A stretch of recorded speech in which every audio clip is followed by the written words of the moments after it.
Buenas tardes. Para los que no me conocen, hay gente que por ahí ha estado viniendo a los encuentros anteriores. Para los que no me conocen, mi nombre es Patricio Mayer, soy del Laboratorio de Innovación Social. Somos un emprendimiento local dedicado mayormente a la generación de contenidos y de adaptación y acompañamiento en técnicas de innovación en el medio local, recuperando técnicas de distintos ecosistemas, de distintas culturas, y tratando de adaptarlos a nuestras necesidades de innovación y a nuestras capacidades de innovación.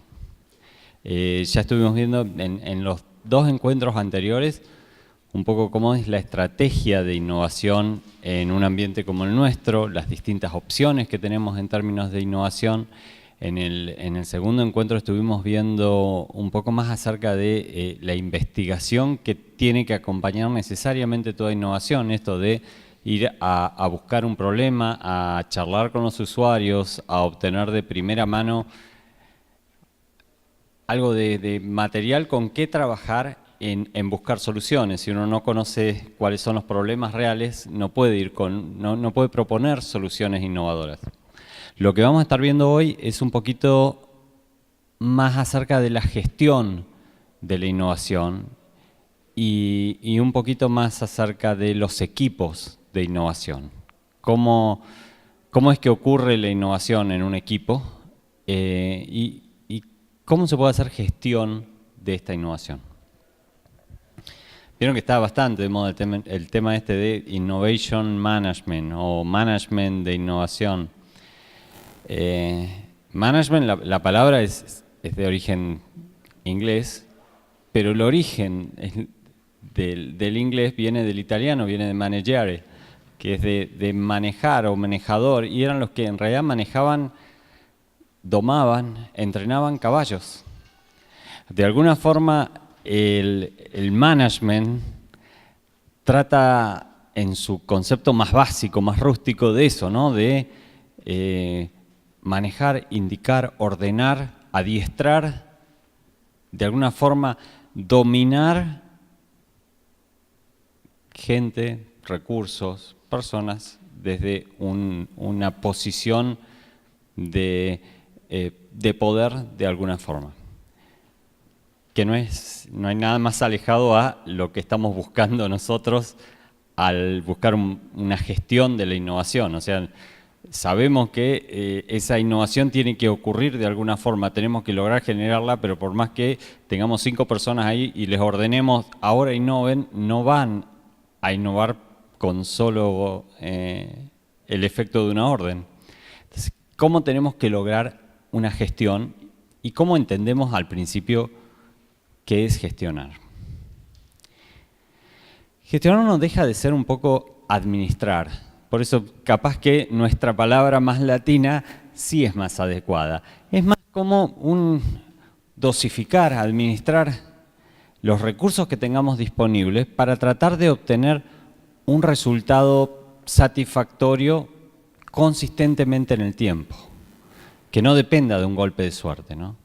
Ahí tenemos varios ejemplos de compañías multinacionales, una bastante cercana a nosotros, que no son un golpe de suerte. O sea, han tenido un buen producto, han logrado crecer mucho alrededor de ese buen producto, y después tuvieron otro buen producto, y después tuvieron otro buen producto, y logran hacerlo de manera consistente y repetible en el tiempo.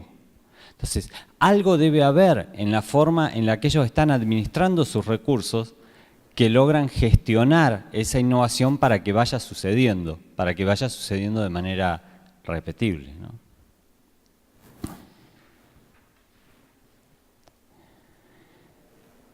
Ahí vemos que una gestión de innovación tiene que ser eficaz. ¿Se entiende que es eficaz? ¿Qué es eficaz? Cuando logra el resultado, es eficaz. Si yo estoy hablando de que logro el resultado de manera eficiente, ¿cómo sería? Entonces, yo puedo lograr el resultado de manera eficaz, puedo ser eficiente en el uso de los recursos y puedo ser efectivo en el uso de los recursos. Efectivo en el sentido de que soy eficaz, alcanzo los objetivos, soy eficiente, pero lo logro de manera sustentable, lo logro de manera repetible en el tiempo. Tenemos varios ejemplos así en el mundo de lugares que han gestionado la innovación desde la política pública, desde la estrategia de país, ¿no? El Silicon Valley en Estados Unidos, el Silicon Wadi es en Israel, Corea del Sur, como ejemplo de país. Tenemos uno más cercano que no hemos mencionado acá, que es el de Colombia. Colombia tiene un ecosistema de innovación y de emprendedurismo muy fuerte, también alentado desde un programa a largo plazo, un programa de innovación, de gestión de esa innovación. Esto ya lo vimos en el primer encuentro, pero vale la pena como refrescarlo. ¿Cómo es nuestro estilo de innovación y dónde están nuestras fortalezas en nuestro estilo de innovación? Y casi sin que nos presione demasiado el término, es lo que hacemos en general, ¿no? Solucionamos el problema que nos viene en la emergencia con los pocos recursos que tenemos y con suerte lo hacemos tan bien que esa solución provisoria dura casi para siempre. Entonces, ahí viene el típico, lo atamos con alambre del picaporte que se rompió en la puerta de la casa de los padres. Vinieron una noche, lo arreglaron con un alambre y pasó 1 año, 2 años, 3 años y sigue el mismo alambre alrededor del picaporte y uno sigue sin cambiarlo. Porque nuestra estrategia a solucionar los problemas, a solucionar la innovación, es de corto plazo con escasez de recursos. Si nosotros podríamos ponerle un poquito más de recursos, o muchos más recursos, y mucho más largo plazo, nos iríamos al modelo donde a veces nos sentimos mucho más identificados nosotros, como argentinos, que es el modelo, por ahí el modelo de Estados Unidos, el modelo de verlo en Silicon Valley, o el modelo europeo, cuando uno dice, no, porque los países nórdicos, ¿qué hacen ellos? Ellos ponen recursos, pero también apuestan a muy largo plazo, no esperan tener resultados el año que viene. A diferencia de China, por ejemplo, que sí espera tener los resultados del año que viene. Pone muchísimo dinero China, más del 5% de su PBI. Imagínense, más del 5% del PBI de China es creo que 3 o 4 veces el PBI de Argentina. En innovación. Y obtiene resultados año a año. El número de patentes registradas de China el año pasado equivale a la mitad de las patentes registradas en el mundo.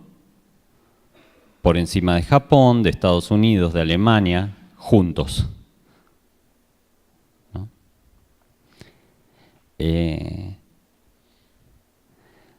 Eventualmente, cada tanto, surgen ejemplos de modelos donde uno poniendo muy poquito durante muchísimo tiempo logra los resultados, como Corea del Sur.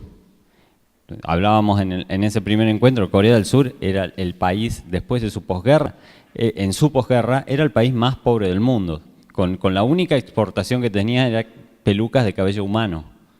Ese era su principal producto, su principal exportación. Está entre el top 10 de las naciones más innovadoras. Su Producto Bruto per cápita es más grande que más de la mitad de los países europeos,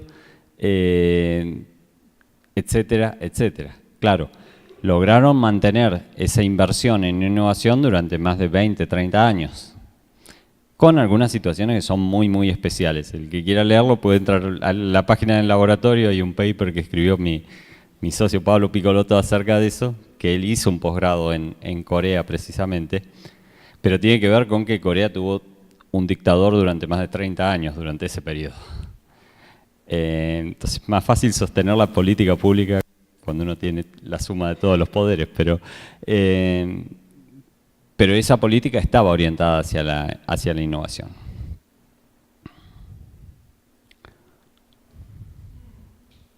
Más allá de la diferencia de tiempos y resultados que queremos obtener, también podemos decir en qué nos queremos orientar en términos de innovación, si queremos hacer más énfasis, vamos a suponer, en la tecnología o en las ciencias básicas. Cuando uno habla de hacer innovación en agro, ¿qué es más importante? ¿La tecnología que va a usar en el agro o el agro en sí mismo?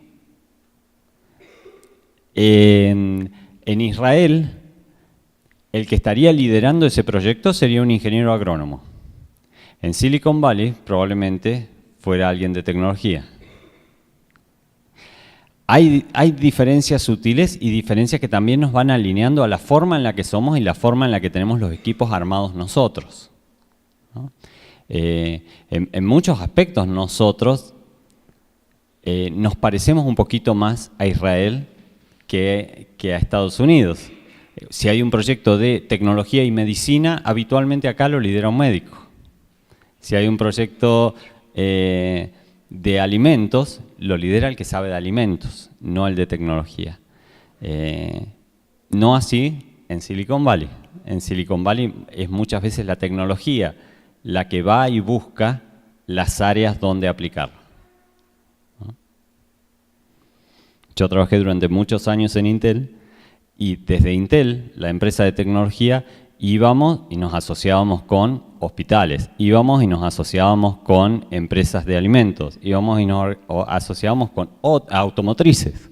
Entonces, los proyectos se lideraban de alguna forma desde la tecnología y se asociaban en el ecosistema, al revés de cómo sucede en otros ecosistemas, por ejemplo el de Silicon Valley. Hay algunas otras diferencias fuertes, por ejemplo el modelo de el que vemos en las series, desde Silicon Valley, toda esa, es que todo el mundo quiere pegarla con un producto que le llegue a un montón de consumidores. Esa es la idea de hacer una innovación, ¿no? Uno agarra algo que le llega a un montón de consumidores. En el modelo israelí uno trata de buscar algo que le llegue a un negocio que después le llegue a un montón de consumidores. Entonces, en el modelo estadounidense, si yo estoy teniendo un emprendimiento de hoteles, quiero llegarle a los que se van a hospedar en los hoteles. En el modelo israelí quiero venderlo a las cadenas de hoteles.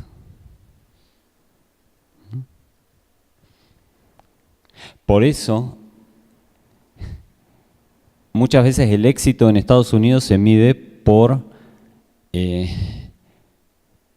tanta adopción lograste vos con tu innovación y cuánto estás logrando monetizar, sacarle plata a esa innovación. Y muchas veces en el modelo israelí tienen eso que se llama el exit, que es cómo fue la salida de ese proyecto, probablemente vendiéndoselo a alguna otra compañía. Hay muchos emprendimientos que nacen sabiendo que se lo van a vender a alguien. Y ese es un modelo que está empezando a surgir acá en Argentina también. Uno a veces tiene una idea pensando en esto en algún momento le va a servir a Mercado Libre y yo se lo voy a vender a Mercado Libre. O esto en algún momento le va a servir a YPF y yo se lo voy a ir a vender a YPF. De hecho, los YPF, los Mercado Libre, lo promueven a eso. Tarjeta Naranja, hace unos meses sacó un desafío para diferentes emprendimientos relacionados a finanzas, donde si era del interés de tarjeta, bueno, Naranja ahora, de Naranja lo que ustedes estaban haciendo, Naranja iba a hacer una oferta por ese emprendimiento. Ese sería un modelo de negocios y de salida mucho más parecido al israelí. Por último, lo último que quiero resaltar, para muchos la innovación es más como una apuesta y lo toman así, puede salir bien o mal. Yo tengo 20 fichas en mi bolsillo, los pongo en innovación, puede resultarme y saco 2000 fichas, puede salirme mal y perdí esas 20. Para otros modelos, y acá definitivamente es el nuestro, innovación es más como una necesidad. O sea, es el punto de quiebre entre seguir con productos y servicios de muy poco valor agregado y por lo tanto ir haciendo cada vez más chica nuestra propia economía, nuestro propio negocio, o la necesidad, la visión de sostener y hacer crecer nuestros negocios. Como la única forma de zafar de ese círculo que nos va llevando cada vez más hacia commodity, cada vez hacia productos de menor valor agregado, es innovar y tratar de meterle otro tipo de valor a lo que estamos haciendo.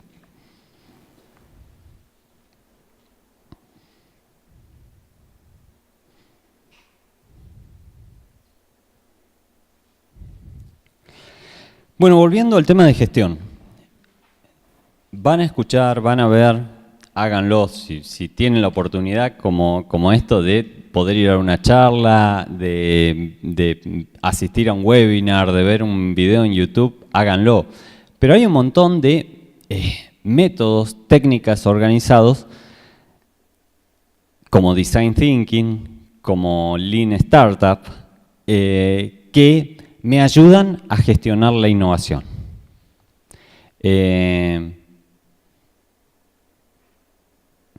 Todos proveen como una serie de actividades, de técnicas que deberían estar presentes para lograr que en algún momento la innovación emerja.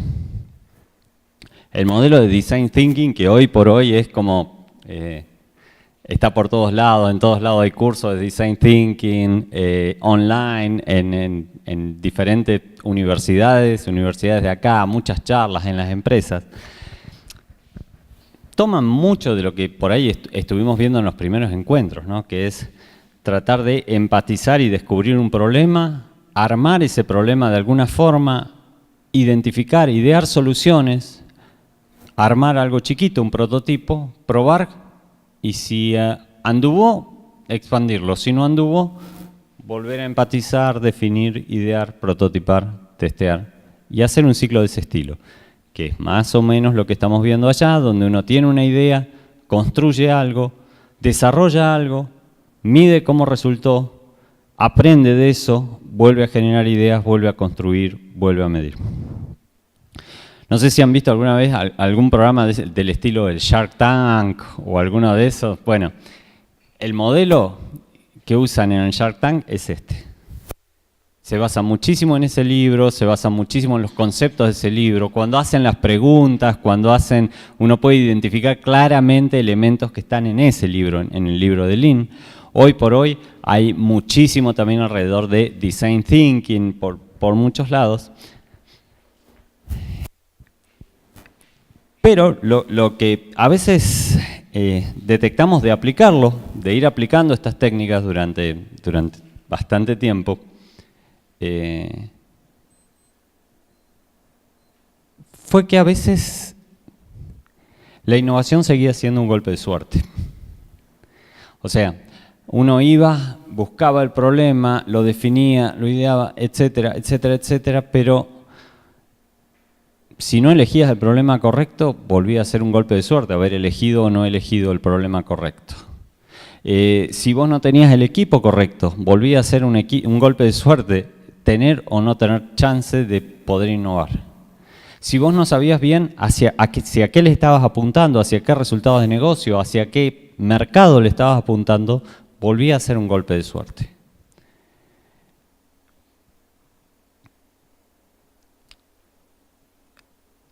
Básicamente, esto es porque esos ciclos que estábamos viendo cubren etapas que son más bien de investigación, de ideación y de maduración de una idea. Y empiezan a ciclar en ese ciclo, ¿no? En investigo, hago algo, lo testeo, vuelvo a investigar, hago, lo testeo. Y parte de lo que hemos estado haciendo durante los últimos años es adaptar e incluir elementos que por ahí en nuestra cultura son relevantes, son importantes. ¿Cómo? Darle importancia al equipo que uno va a tener para innovar. Porque es un choque de realidad que muchos como que tienen el pensamiento mágico de que teniendo los procesos correctos, después los resultados ocurren. Y los procesos ayudan, pero si no tenés los procesos y la gente correcta, los resultados no vienen. El equipo es una de esas partes fundamentales para generar potencial innovador en una idea. Otro factor que a veces no se considera es la orientación, es determinar cómo y qué quiero lograr con la innovación. ¿De qué forma quiero llegar? Quiero llegar de una forma disruptiva, quiero llegar de una forma que complemente algo que está, quiero llegar siendo disruptivo en el mercado. Y finalmente, considerar temas de impacto, ¿no? Sabemos que algo no es innovación hasta tanto no se viraliza, hasta tanto no adquiere cierta adopción. Entonces, si no tenemos la capacidad de viralizarlo, no vamos a lograr una innovación.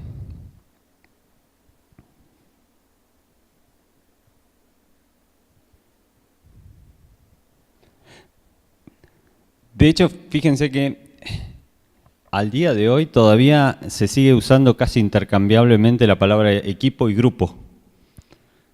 Todo el tiempo. Es más, todavía en la escuela, cuando piden trabajos prácticos y los mandan a los chicos a trabajar, los mandan a trabajar en grupo, no los mandan a trabajar en equipo. Y a veces es importante cómo nos van pegando esas palabras y cómo las vamos asimilando, ¿no? Porque la noción de grupo ya sabemos que es diferente a la noción de equipo y al funcionamiento de un equipo.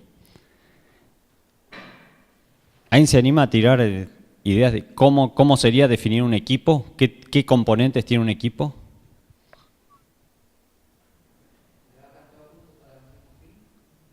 Trabajan todos juntos para un mismo fin, está bueno.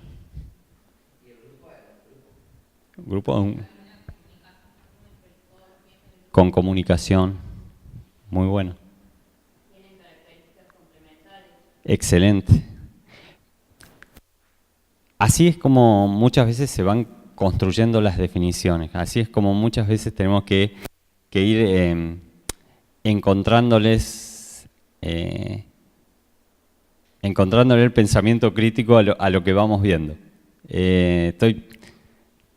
Es súper bueno que no haya saltado así una definición de libro, es un conjunto de gente trabajando, porque en general hasta las definiciones del libro no me dejan en la cabeza estas cosas que ustedes mencionaron, que están trabajando juntos, que necesitan comunicación, una complementariedad, una serie de elementos que no quedan reflejados en eso. Un montón de gente que tiene un objetivo en común, que más o menos se comunican y que, bueno, también puede ser una cola de jubilados para cobrar la jubilación, ¿no? Tienen todo un objetivo común, están charlando entre ellos, pero no necesariamente conforman un equipo. Como decían, en el equipo tiene que haber complementariedad y tiene que haber diversidad. Y estos son dos conceptos que son teóricos, no son prácticos. Nunca logramos la complementariedad total, nunca logramos la diversidad total, ¿no? Por más que tratáramos de armar el equipo más diverso posible, en todo Córdoba seguiría siendo gente de Córdoba, o gente a lo sumo, gente de Argentina, o a lo sumo, gente de otros lados del mundo, pero que conoce Córdoba. Entonces, siempre tenemos límites a qué tan diverso y qué tan complementario puede ser un equipo. Lo importante es conocer esos límites. Conocer cómo nos relacionamos. El nombre más técnico para conocer cómo nos relacionamos entre nosotros es personalidad. La personalidad es lo que define de alguna forma, de manera técnica, cómo es la relación de un individuo con su entorno o sus entornos, diferentes niveles de entornos sociales.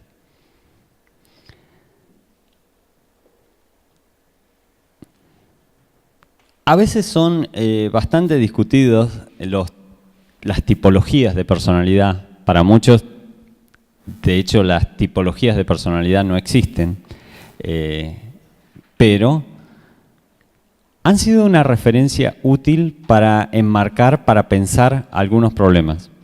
De hecho, últimamente con las nuevas tecnologías, con Machine Learning, con inteligencia artificial, hay muchos psicólogos que no creían en las tipologías de personalidad y están empezando a creer en las tipologías de personalidad porque a través de grandes volúmenes de datos se están encontrando algunos de estos clústeres.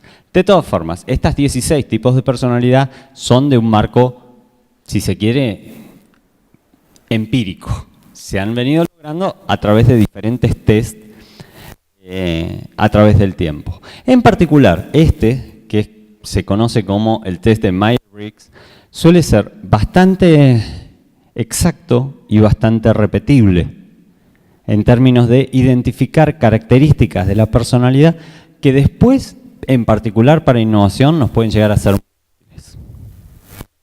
Nos marca, creo que se quedó sin... Nos marca, por ejemplo, el nivel de extraversión e introversión. Muchas veces se confunde extraversión e introversión con es alguien que habla mucho o habla mucho en público y alguien que se queda más callado en público. La extroversión y la extraversión tienen mucho más que ver con tu sistema de valores y cómo vos pones tus necesidades, tus prioridades en ciertas necesidades. Si tu interés es primero satisfacer tus necesidades más internas y después a tu círculo más íntimo y después a tu siguiente círculo y después uno tiende a tipificarse más como introvertido. Si uno trata de relacionarse primero para después poder relacionarse y uno va adaptando incluso formas de pensar o formas de actuar en lo más íntimo a partir del entorno, uno tiende a ser más extrovertido también. ¿Cómo percibe uno la información? Si uno tiende a basarse mucho en cifras, en números, en hechos, o si uno prefiere una interpretación más cualitativa de las situaciones. Cómo se toman las decisiones, si uno toma las decisiones más con el estómago o trata de analizarlas y analizarlas.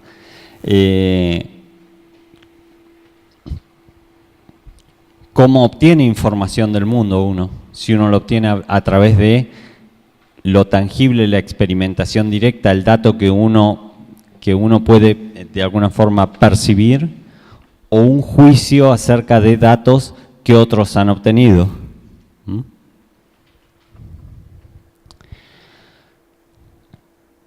Y acá está el test online de Myers-Briggs.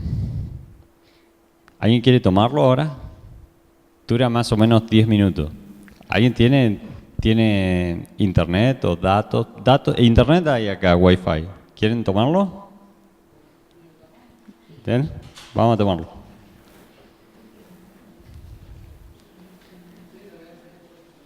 ¿Cómo? Sí, sí.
Gracias.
Bueno, después están más o menos cerca de completarlo, están...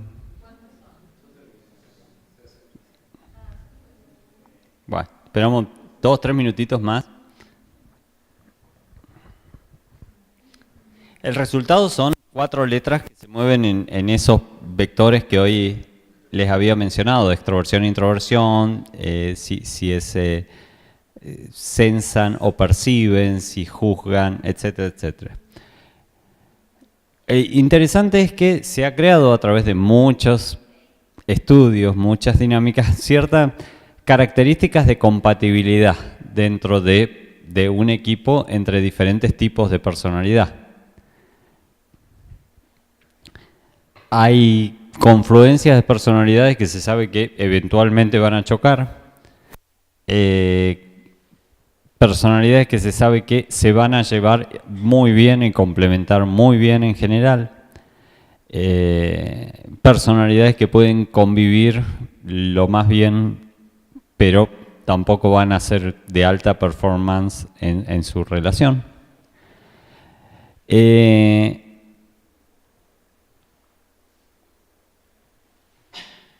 Y más allá del ejercicio, de hacerlo, y después de cómo utilizarlo en encontrar aspectos de complementariedad y diversidad en el equipo que estamos tratando de armar,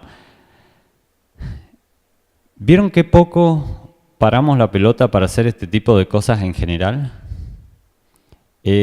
Qué poco en general, antes de armar un equipo de trabajo, antes de pensar quiénes van a estar asignados a determinada tarea, hacemos al menos el ejercicio de introspección, de tratar de ver, aunque sea yo, qué es lo que me gusta, de qué forma me relaciono, cómo me perciben los demás, cómo perciben los demás algunas actitudes o acciones que tengo yo.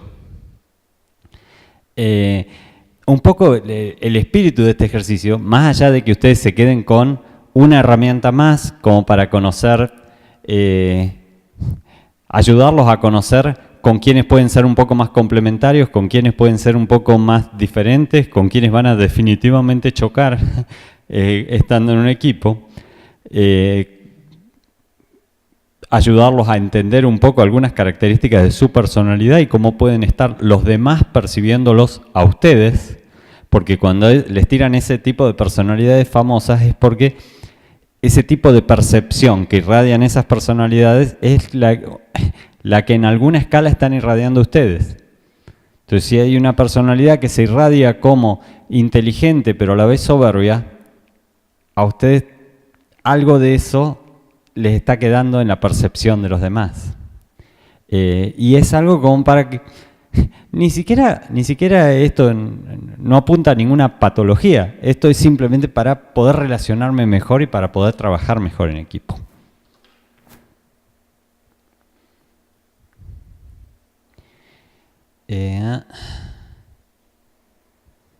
Acá hay un cuentito corto y cuando termino el cuentito se van a dar cuenta de por qué. Alguien aficionado a la ciencia ficción, a la lectura de historias cortas. Bueno, Theodore Sturgeon es un autor de ciencia ficción que hace historias cortas, ha hecho un montón de historias cortas. Personalmente uno de mis autores favoritos tiene un cuento que se llama El Cajón, que trata de un avión no tripulado que llevaba a 8 chicos adolescentes con problemas de adaptación, sociales, delincuencia, adicciones, con una tutora en este avión no tripulado atravesando una selva hacia un centro, una ciudad donde se los iba a recibir y se les iba de alguna forma a readaptar y brindarles una nueva vida. El avión tiene un problema en ese camino, se estrella en el medio de la selva a, pongámosle escaso, 70 kilómetros del lugar donde ellos debían llegar. La tutora se ve gravemente herida en ese accidente, los chicos en su mayoría están a salvo, alguno tal vez un poco herido, pero en general todos a salvo. Ella se ve que ya no los va a poder acompañar y no los va a poder ayudar. y les escribe una carta a mano, la cierra, la lacra, le dice, tienen que entregarle esta carta a las autoridades de la ciudad queda hacia el norte, aproximadamente 70 kilómetros, esto van a ser más de 10 días de viaje que ustedes van a tener que enfrentar, pero no pueden llegar solamente con esta carta, tienen que llevar este baúl que va como parte de nuestra carga, porque si ustedes no llevan ese baúl, nadie en la ciudad los va a recibir. Los chicos entonces toman la tarea de llevar ese baúl, pero era un baúl demasiado voluminoso y demasiado pesado. Si eran 8, al menos 5 tenían que estar llevando el baúl en todo momento. Podían ir turnándose, pero necesariamente 5 tenían que ir llevando el baúl, lo que sabían que eso también los iba a demorar más tiempo. Haciendo el cuento bien corto, pasan muchísimas cosas en el camino con ese baúl, maldito baúl, donde caen a un río, se ven con diferentes problemas, pero ellos se mantienen de alguna forma con el objetivo de llevar el baúl. Hasta que logran avistar la ciudad, logran llegar a la ciudad y le entregan la carta a las autoridades. Obviamente las autoridades ya sabían de ese avión que se había estrellado, ya habían hecho algunas búsquedas con pocos resultados, y no necesitaban mucho más que encontrarlos porque ya sabía hasta quiénes eran los que se habían estrellado, quiénes los habían buscado. La carta de hecho no tenía demasiado sentido, pero cuando la abrió la autoridad en esa ciudad, lo que vio fue que la tutora le había escrito que lamentablemente no iba a poder acompañar a los chicos en este último viaje que hacían, que lamentablemente también todos tenían graves problemas de relacionamiento y que si no tenían un objetivo lo suficientemente fuerte que los uniera durante todo el camino, estaba segura que no iban a llegar. Por eso los había mandado con un baúl lleno de piezas inservibles con el suficiente peso como para que necesitaran más de 5 personas para poder llevarlo.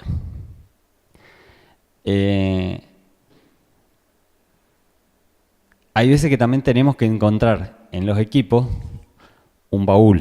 Tenemos que encontrar algo, un objetivo, una visión compartida, algo que ayude a que un propósito, como tendemos a llamarlo ahora, que ayude a que las cosas pasen a pesar de las fallas de relacionamiento que podamos tener en el medio los integrantes de un equipo. Si nosotros tenemos un propósito que nos está superando de alguna forma y que tenemos que cumplir y que sabemos que si no cumplimos no lo vamos a cumplir ninguno de los que estamos en el equipo, nos va a ayudar a armarlo. Por último, fortalezas y debilidades. Vieron que Tiger Woods volvió hace poco a jugar al golf. Tiger Woods fue campeón de golf durante mucho tiempo, pero hasta los 18 años era un jugador bastante mediocre. No había, de hecho, logrado ganar ningún torneo. Era particularmente malo en las trampas de arena. Hasta ese entonces lo venía entrenando entre su padre y algunos entrenadores conocidos. Cambiaron al padre, o sea, el padre se retiró, contrataron a otro entrenador y el entrenador lo tuvo un mes sin competir, pero en vez de hacerle practicar los golpes donde era débil, Tiger Woods tenía un muy buen golpe de salida, un muy buen swing de salida, y lo hizo practicar ese golpe en particular y volverse mucho mejor en el golpe donde era bueno. Pasado ese mes y medio, compite en el Abierto de Inglaterra con la característica de que la cancha de golf de ese abierto es la que más trampas de arena tiene en todo el circuito. Y lo gana. Más allá del caso ilustrativo, hay un libro que se llama The Strength Finder, el buscador de fortalezas, que refuerza mucho esta idea de que en un equipo hay que apoyarse mucho más en las fortalezas de cada uno de los miembros que tratar de resolver las debilidades, por más grandes que sean, en cualquiera de esos miembros. Pero también involucra el ejercicio de introspección, ¿no? De encontrar cuál es mi fortaleza para aportarle al equipo. No necesariamente termina siendo la que yo creo que es. Porque hay veces que yo me creo que tengo una fortaleza en un lugar donde no soy tan fuerte y que los demás no me perciben como tan fuerte y mi fortaleza es otra.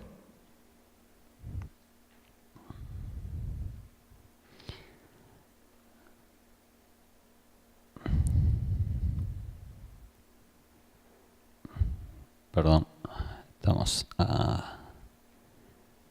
particularmente negado con el...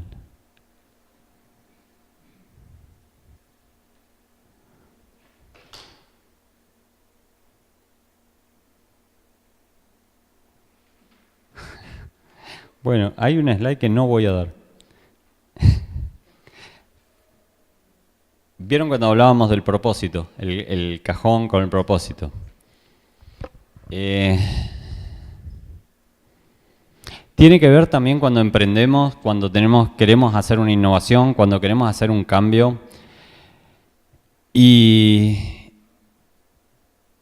empezamos a pensar, bueno, ¿con qué objetivo quiero hacer esto?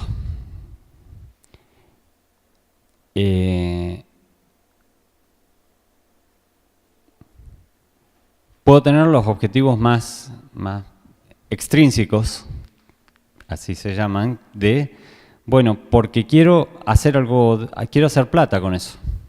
Quiero obtener una recompensa directa. El tema está que el objetivo extrínseco motiva, pero hasta cierto punto, porque se empieza a volver todo muy transaccional. Distinto si yo tengo por ahí un objetivo intrínseco. Es decir, ¿por qué quiero hacer esto? Porque a mí me gusta, ¿sí? Porque yo lo disfruto, porque esto es lo mío, yo nací para hacer esto, entonces es una motivación más fuerte si yo encuentro algo donde tiene motivaciones intrínsecas. Pero si yo logro que las motivaciones, más allá de ser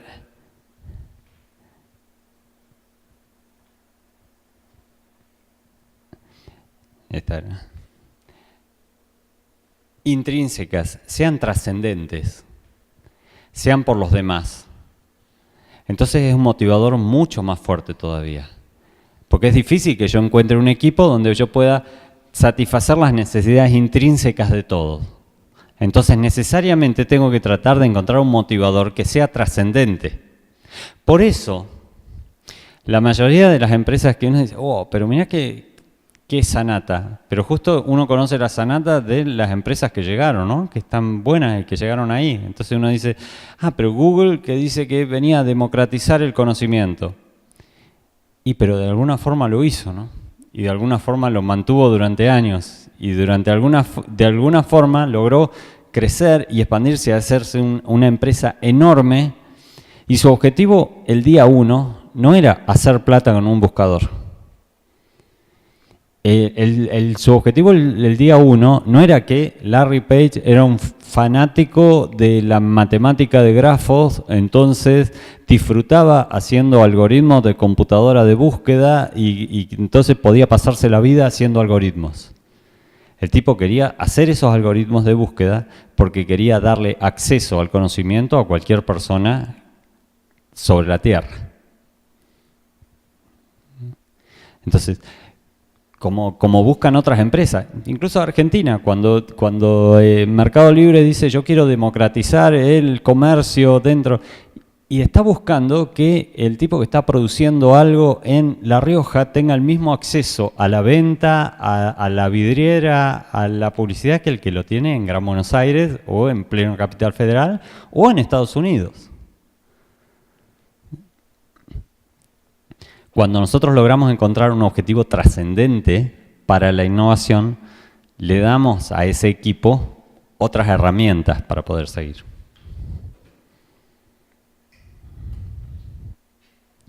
Por último, ya para ir terminando con el tema de equipo, un equipo tiene que estar en lo que se conoce como, ese es un libro, un bestseller, flow. Tiene que estar en estado de flujo.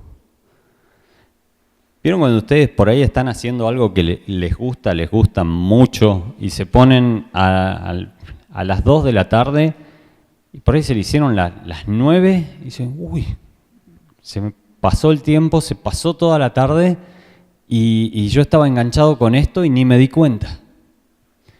Eso es porque alcanzan un estado de flujo.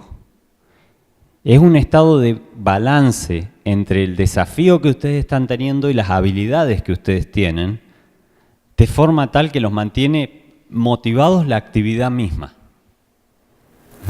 Cuando las habilidades son menores que el desafío que yo tengo, o sea, yo no soy tan bueno para hacer eso que me piden, yo entro en ansiedad. Pues sé que intuyo que no puedo, no me sale, me frustro. Cuando en cambio me sale así nomás y yo me aburro. Me está saliendo todo, bueno, otra vez y otra vez, es repetitivo, me canso, me aburro, lo hago 15 minutos, quiero otra cosa. Lo que tengo que alcanzar por ahí es ese estado, ¿no? Donde la habilidad y el desafío entran en algún tipo de balance.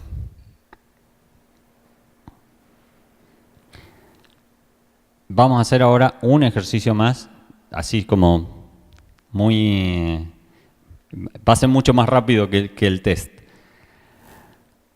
Tómense un minuto, no más que un minuto. Si tienen una hoja de papel, una lapicera, van a estar trabajando de a pares, si fuera posible, y si no fuera posible, de a tres o los que tengan más cerca. Piensen en esto.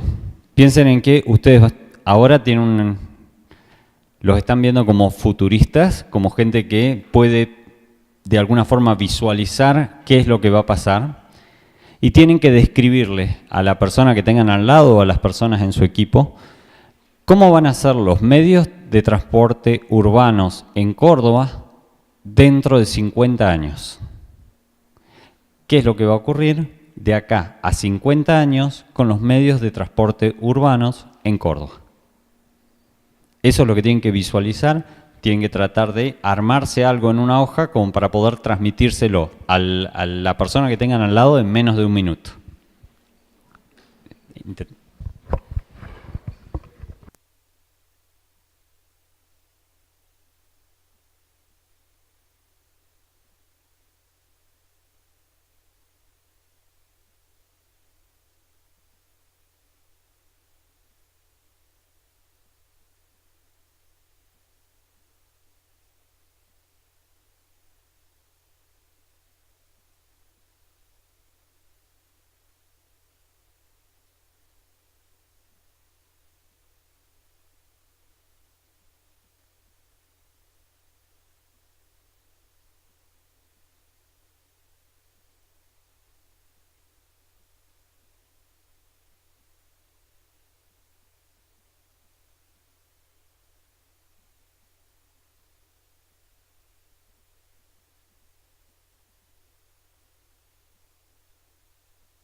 Bueno, estamos.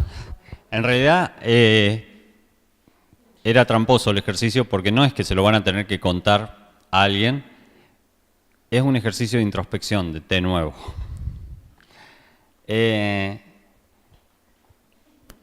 Y tiene que ver con ubicarnos dentro de alguna de estas categorías, porque puede haber sido que a ustedes se les empezaron a ocurrir diferentes ideas y empezaron a llenar de ideas una hoja. Y empezaron a decir, bueno, seguramente va a haber autos eléctricos y va a haber algo parecido a un monorriel y va a haber un subte y va a haber esto. O al contrario, empezaron a poner ideas y tacharlas, poner ideas y tacharlas, les quedó la hoja en blanco, empezaron a tratar de dibujar algo, dijeron, no, mejor lo dibujo, intentaron dibujarlo y no les salió, y después volvieron.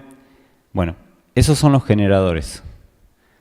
Son los que, cuando tienen una tarea en blanco, son capaces de generar inarticuladamente y en diferentes direcciones, y no les sale y cambian y vuelven a intentar por otra dirección. Puede ser que otro haya dicho, y bueno, no, esto va a seguir igual que ahora. Autos, va a haber autos, van a ser diferentes, por ahí son eléctricos, pero esto es lo mismo que ahora. Esto, acá no va a cambiar nada, es lo focalizado en la tarea, cómo se soluciona la tarea. Ese es un implementador. Es el que se preocupa porque las tareas se estén llevando a cabo, ¿no? Y sí, por ahí en ese año menos de la mitad de la gente va a tener que viajar a un punto de trabajo, va a pasar esto, muchas más cosas se van a resolver de manera virtual. Problema simple, solución simple. Es un implementador. Puede haber otro que empezó a pensarlo como, no, mira, no podemos atacar a todos los medios de transporte a la vez. Hay transporte individual, como puede ser la bici, como puede ser una moto. Hay transportes que son colectivos, que son trenes. Hay transportes que... Y empiezan a dividir el problema y a pensar el problema dentro de cierta estructura, dentro de cierta... como un concepto. Son los conceptualizadores. Si alguien intentó empezar a resolverlo de esa forma es porque es un conceptualizador. Finalmente está el que se queda pensando, bueno, pero entonces ¿eso cómo andaría? Porque está bien, vos me decís un subte, sí, pero un subte no va a andar, porque si no pudimos hacer eso, excavar todo eso hasta ahora, no vamos a excavarlo en los próximos 50 años. Entonces por ahí es más tipo un monorriel, o es algo que va de esta forma, o que va... Entonces está en esa dicotomía de transformar algo que es muy abstracto, que es muy una idea, en algo que sea un poquito más realizable. Entonces se dedica a ver cómo interfacear, cómo pasar de algo que es abstracto a algo que es más concreto. Y esos son los optimizadores.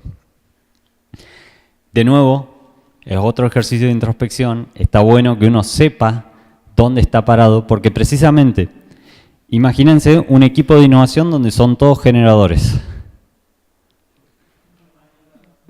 Todo el tiempo tirando ideas, nunca se concreta nada. Uno donde fueran implementadores, y nunca no pasa nada, ¿no? Y si tampoco está tan roto, vamos a seguir con esto como está, vamos a...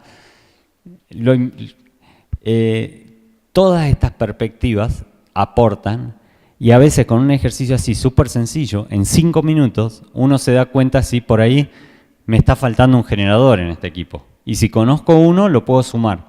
Y si no conozco uno, puedo decirle a uno del equipo, vos que sos el que más cerca está de esto, más cerca está de transformarse en un generador, tratá de tirar ideas todo el tiempo, tratá de ser el más divergente de este equipo.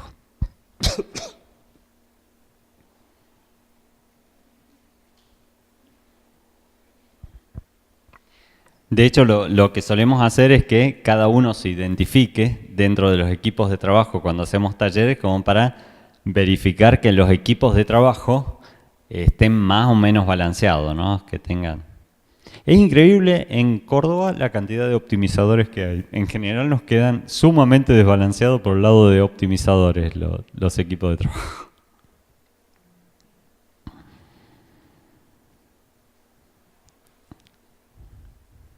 Como decíamos, esa es en cuanto a gestión de la innovación, esa era la parte que estábamos trabajando hasta ahora, que en general, ¿por qué pasé tanto tiempo hablando de eso en un módulo, en una charla que es de gestión? Porque en general no se habla de eso en muchos otros lados. Si ustedes quieren aprender cómo administrar los recursos de manera más o menos clásica, en innovación se administran los recursos de manera más o menos parecida a cualquier otro proyecto, en términos de tiempos, recursos monetarios, inversiones. Esa parte es similar a la de cualquier otra. Por ahí, cómo arma uno un equipo de innovación es la que es un poquito diferente. Siguiendo en este proceso, en este marco de trabajo para innovación, lo que nos queda ahora es la orientación, que es otra de esas etapas donde muchas veces se la pasa por alto en mecanismos, en otras referencias como puede ser Lean, como puede ser Design Thinking. Y es determinar a dónde me quiero meter yo en el momento de innovar.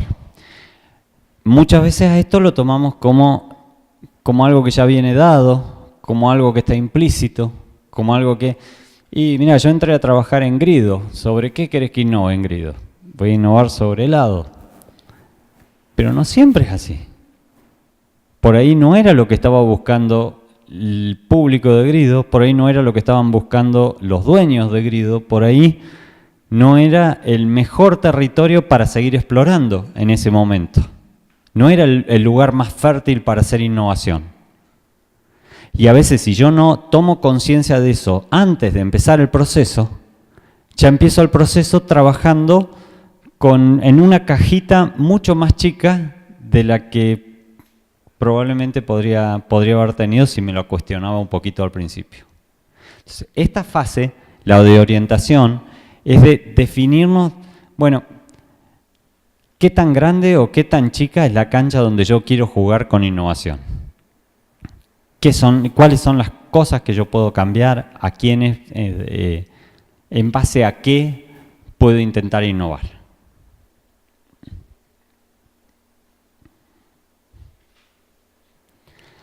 La fase de investigación es lo que vimos en el encuentro pasado.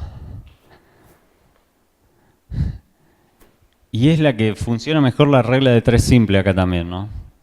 En general, cuanto más esfuerzo uno le pone a investigar, a entender el problema, a entender los actores del problema, mejor salen los resultados. Pero es caro invertir. Entonces uno tiene que tomar el balance. Ahí es donde empiezan a aparecer las decisiones de gestión. Uno tiene que ver con cuántos recursos dispone, esto de salir a preguntar, sí, pero yo no me puedo tomar 2 semanas para salir a preguntar acerca de problemas que puedan estar sucediendo o, vamos a volver al ejemplo de Grido, a recorrer distintas heladerías. Sí, ¿cuántas? ¿5 está bien? ¿20? ¿200? ¿200 en todo el país?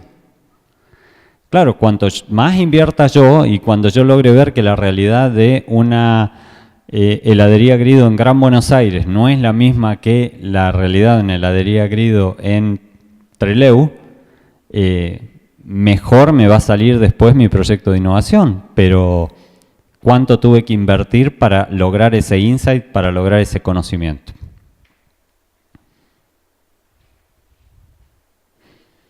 Muchas veces en proyectos que son para empresas, donde uno tiene que ir a innovar para una empresa, tiene que comprar esa investigación. Uno no tiene acceso a algunos de los datos. Tiene que ir a cámaras, a consultoras y comprar ciertos datos. Si yo quisiera saber cuánta plata está perdiendo Rappi por mes hoy, no es un dato que está disponible al público. Tendría que conseguirlo. Yo sé que Rappi está perdiendo un montón de plata. ¿Cuánto?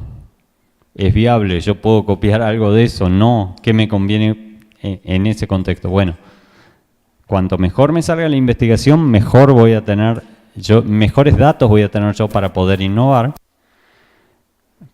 Pero la investigación cuesta plata. Y ahí es donde empezamos a balancear recursos.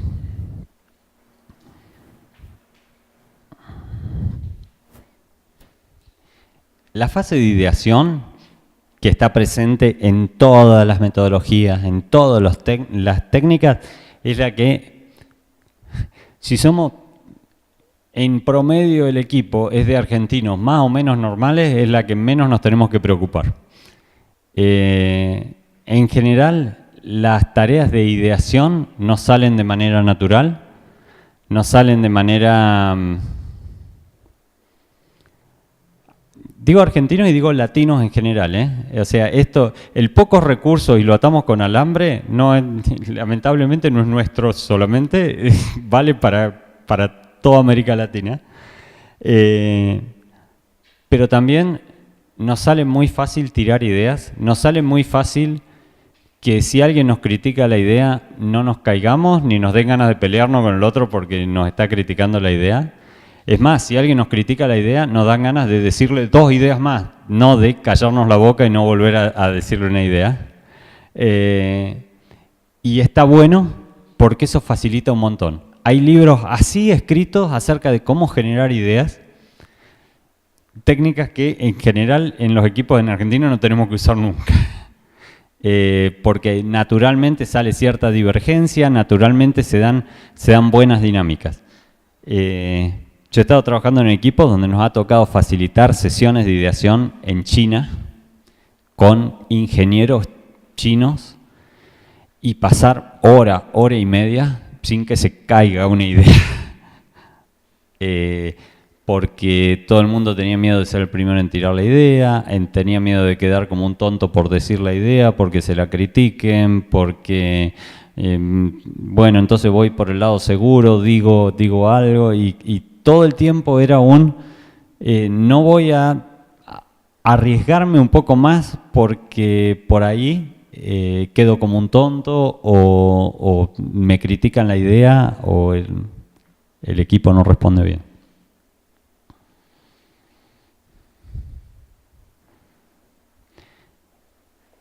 Y en esto sí somos particularmente malos. Que es una vez que tenemos la idea, en tratar de lograr algo implementable rápido. Y cuidado, no, a ver, muchas veces es esto, porque a nosotros sí nos da vergüenza muchas veces atarlo con alambre. Lo terminamos haciendo, pero entonces cuando queremos armar algo, decimos, no, pero vamos a hacerlo bien, pero vamos a ponerle todo. Pero, ¿qué pasa si pasa tal caso? ¿Y qué pasa si pasa tal otro? Y empezamos a generar, de una idea que estaba buena, generamos algo que es enorme y que después eso enorme nos cuesta mucho ir a probarlo.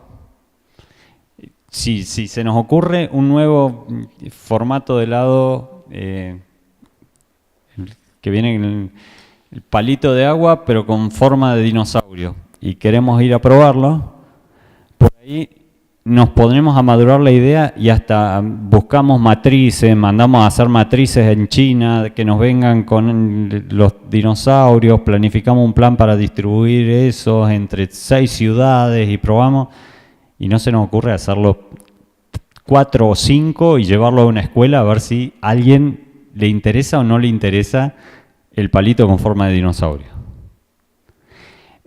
Muchas veces en los proyectos de innovación hay que priorizar el hacer el experimento chiquito, el hacer el experimento al principio con lo que tengamos atado con alambre, y si resulta, buscamos algo mejor. Y si eso resulta, buscamos algo mejor todavía. Muchas veces caemos en esa tentación de decir, no, pero está bueno, claro, ¿cómo no se le ocurrió a nadie? No hay nadie con palitos de agua de dinosaurio, pongámonos a fabricar ya. Se ponen a fabricar ya y nadie compra palitos de agua de dinosaurio y el producto no resulta. Tenemos mucho para ir aprendiendo y tenemos mucho que hemos estado aprendiendo en estos últimos años acerca de cómo madurar productos en nuestro contexto.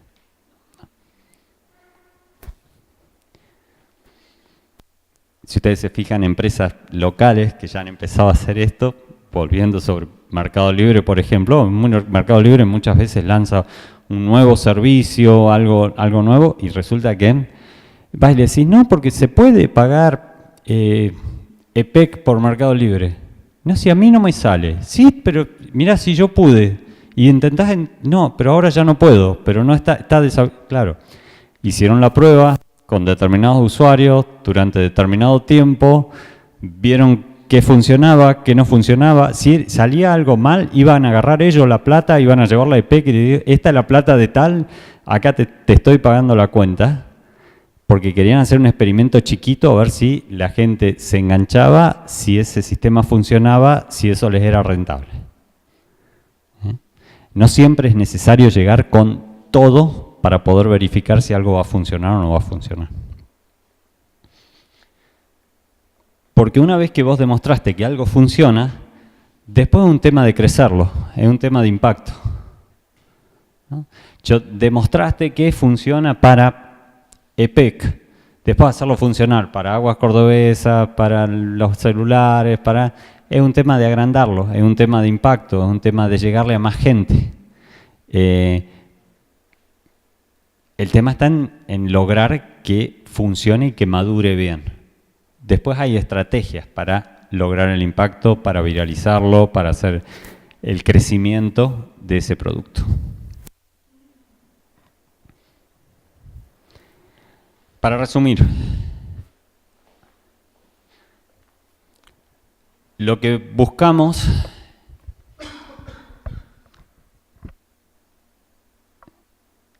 en un proceso de innovación, en un proceso para gestionar innovación, es primero prestarle atención a cómo conformamos el equipo para tratar de darle cierto potencial innovador. Hacia dónde lo orientamos, es decir, en qué territorio vamos a ir a movernos para tratar de generar una innovación. Investigar, que es recopilar datos, tener el conocimiento más acabado posible de qué es eso que necesito innovar. La etapa de ideación, la etapa de maduración y la etapa de impacto. Vamos a hacer ahora... Vamos a hacer un ejercicio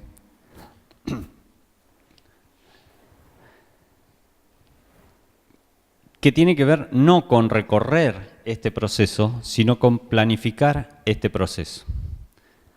Nos vamos a juntar en 3, 4, como puedan estar los más cercanos, lo importante es que haya cierto nivel de interacción. Seleccionen un problema común que les esté insumiendo a alguno del equipo que se haya conformado mucho tiempo al mes.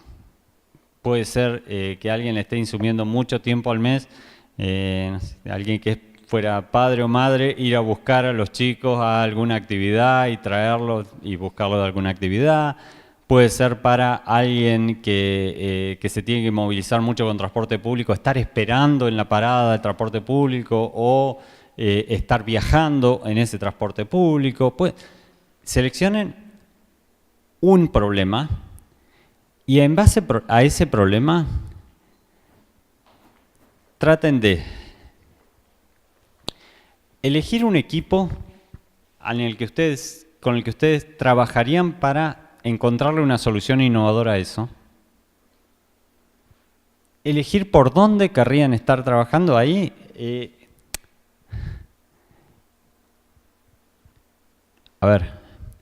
En base a el esfuerzo que ustedes el tiempo, el dinero que represente ese problema, ¿cuánto estarían dispuestos a invertir en orientación, en investigación, en ideación y en maduración de esa idea? ¿Cómo lo harían? Vamos a decir, bueno, el problema es cómo ir y buscar a los chicos de fútbol y de otras actividades. Bien, ¿con quién me juntaría en ese equipo? Y me juntaría con tal, con tal, con tal. Bueno, ¿cuándo? ¿Cuánto tiempo? ¿Cuánto me podría ahorrar? O sea, ¿el proyecto de innovación me va a salir más caro que lo que me ahorre el año que viene? ¿O puedo intentar hacer un proyecto de innovación en menos tiempo? Traten de visualizar, armar cómo distribuirían tiempo y recursos, pónganle en el transcurso de 3 semanas, un mes, como para poder lograr un resultado, para poder lograr una idea que esté ya en la etapa de maduración, que la puedan estar experimentando. Que lleguen al momento donde digan, bueno, experimentemos hacer esto, pero que hayan podido orientar, investigar, idear, madurar, que no haya sido solamente un experimento fruto de la suerte, sino que hayan experimentado, que hayan gestionado la innovación. ¿Estamos? Traten de encontrar un problema y en base a ese problema armarse un plan de cómo recorrerían esos pasos.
Fíjense, por ejemplo, cuando arman el equipo, que sea algo que a todos los del equipo ese le interese, porque también ustedes van a tener que medir qué tanto van a tener que estar invirtiendo ese equipo en hacer investigación, en hacer orientación, en hacer ideación. Si uno dice, bueno, voy a llamar a 3 amigos y esos amigos comparten ese problema conmigo como para ayudarme a resolverlo, de dónde van a ir a sacar el tiempo, en qué momento los voy a buscar a mis amigos para que me ayuden a hacer investigación. Eh, Hay que ir viendo qué tipo de equipo puedo armar.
Bueno, esto que estuvieron haciendo los últimos 15 minutos, esto es gestionar innovación.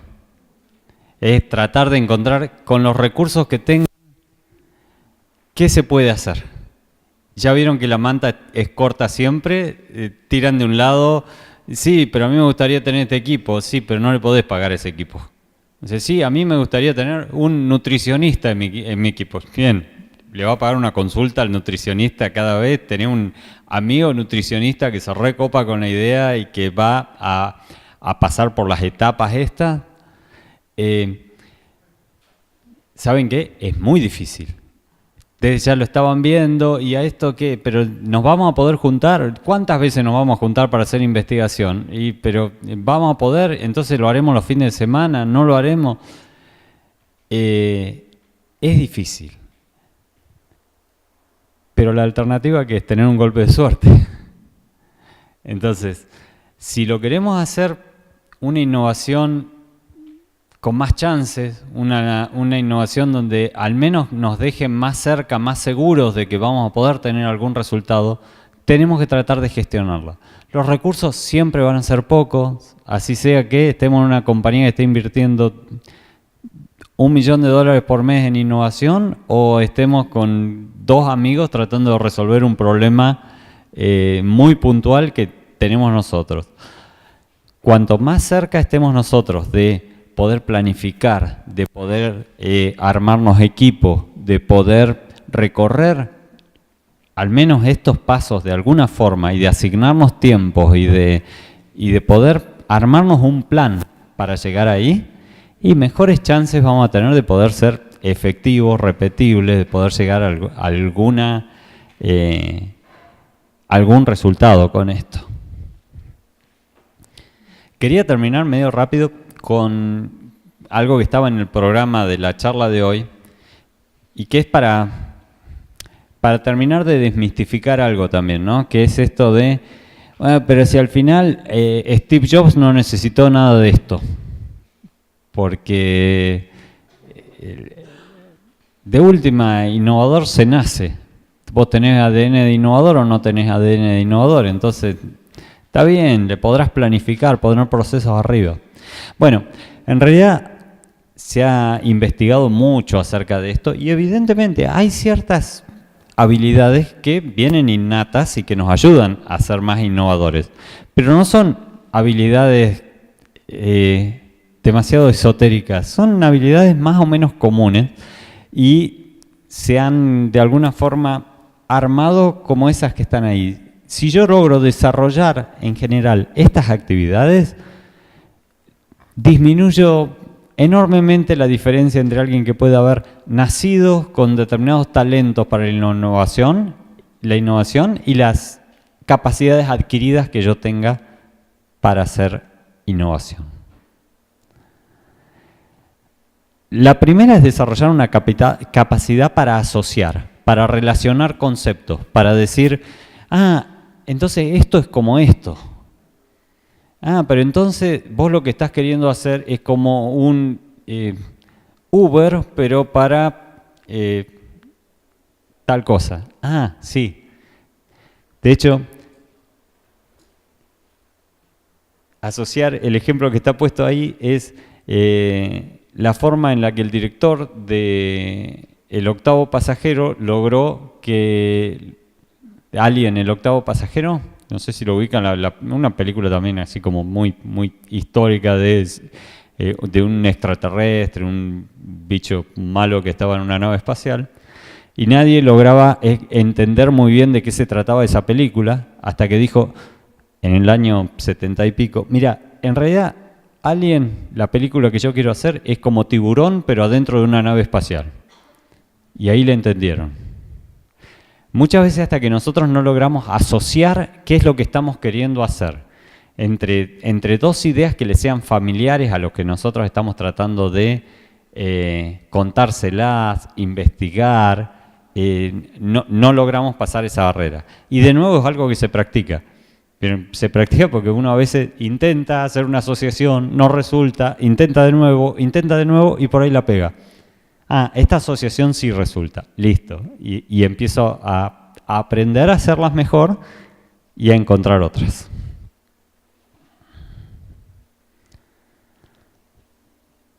Observar.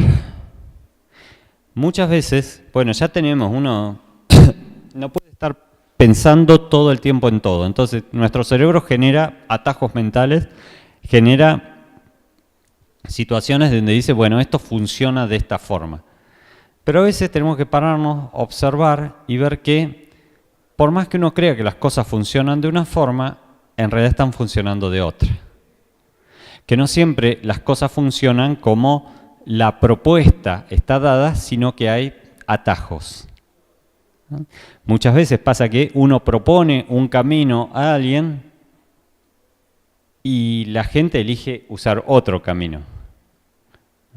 De hecho, en muchos experimentos sobre cuando generan realmente en urbanismo, cuando quieren generar los caminos en una plaza, lo que hacen es no presentar la plaza al principio sin ningún camino. Y después empiezan a pavimentar por donde van quedando los caminitos hechos de por donde pasa la gente. Entonces, poder observar qué es lo que está buscando la gente, no concentrarme en cómo creo yo que deberían ser los caminitos.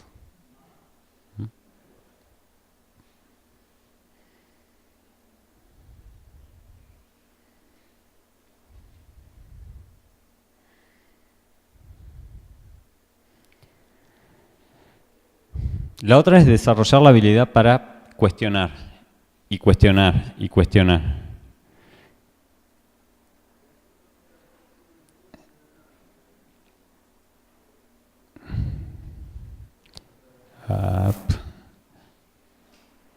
¿Alguien ha hecho esas tortas de caja que vienen para preparar?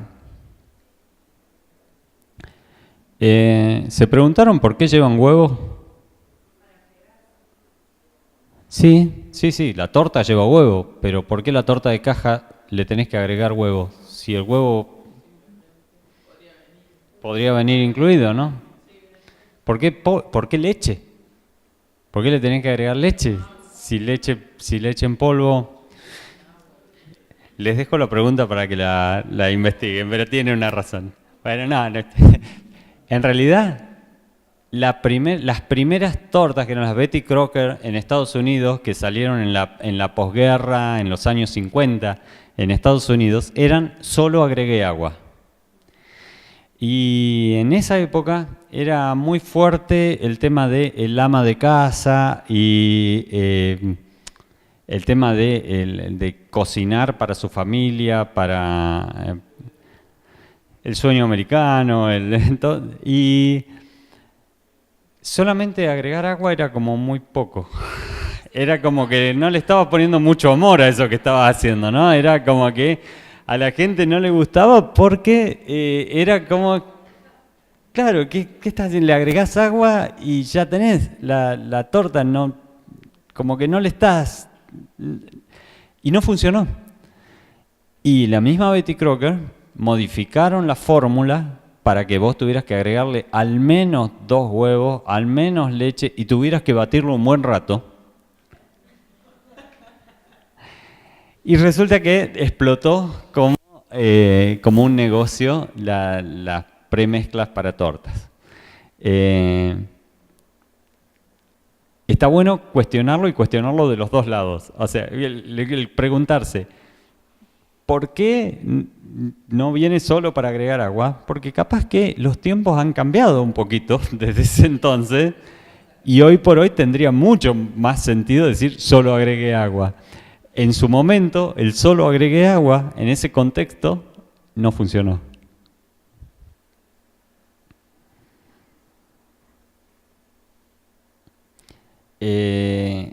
La otra característica que tiene un innovador, y no me digan que esto viene de nacimiento, también se puede ir adquiriendo, es experimentar.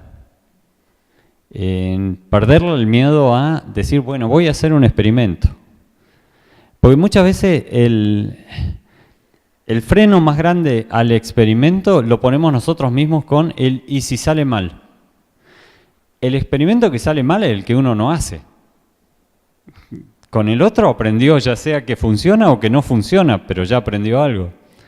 Y vamos perdiendo eso. De hecho, volviendo a esto del grupo y equipo en las escuelas rara vez nos enseñan a llegar a resultados a través de experimentación, llegar a resultados a través de pruebas sucesivas, a valorar cuando nos equivocamos y logramos recuperar conocimiento de esa equivocación o de ese experimento que no validó las hipótesis que nosotros habíamos planteado.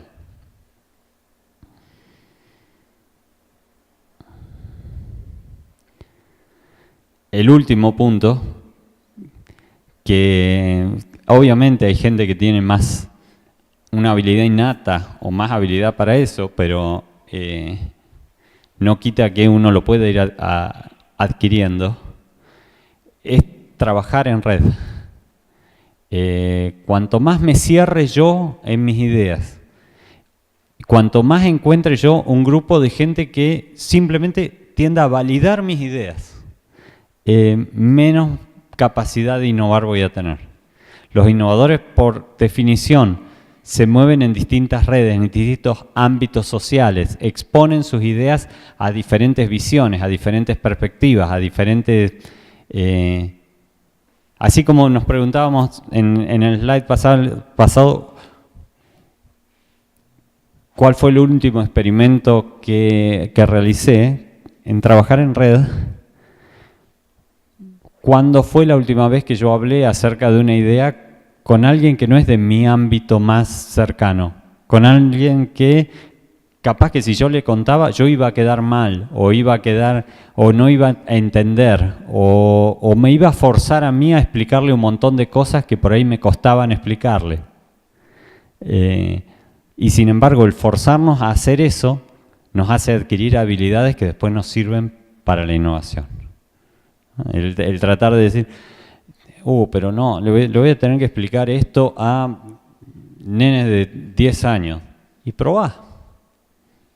Capaz que si tratás, lo entienden. No, pero me tengo que ir y explicar esto a personas muy mayores que capaz que no entienden. Probá, capaz que entienden y vos aprendés algo en ese proceso. Son todas habilidades que están como demostradas que hacen que uno supere eso de el innovador es innato y bueno, los demás colaboraremos, yo no tengo esa habilidad innovadora que tienen. Si uno logra desarrollar algunos de esos elementos, se va acercando. ¿Preguntas? ¿Consultas? Sí.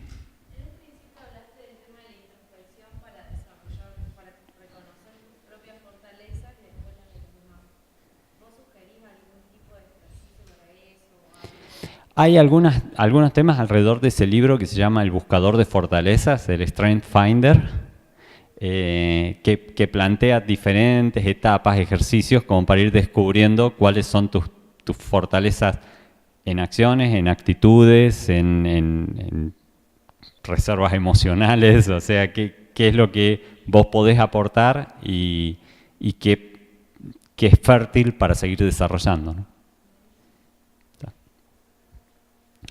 ¿Estamos, gente? Bueno, muchas gracias.